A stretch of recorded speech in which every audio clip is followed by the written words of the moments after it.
Scan for Sovi, your AI bestie. I got your back. Enzymes are sensitive to their environment, so let's quickly solve this biology problem about pH levels and cell death in just 3 easy steps.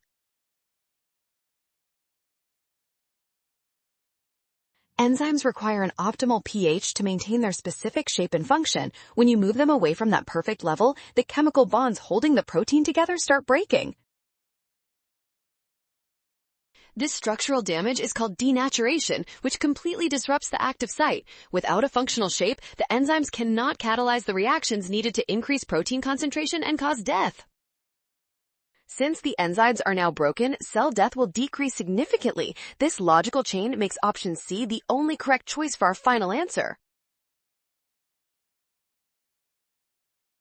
Well done! Scan the code to learn with Sovi. Avoid rushing and watch signs. Trust given facts and check steps for option C.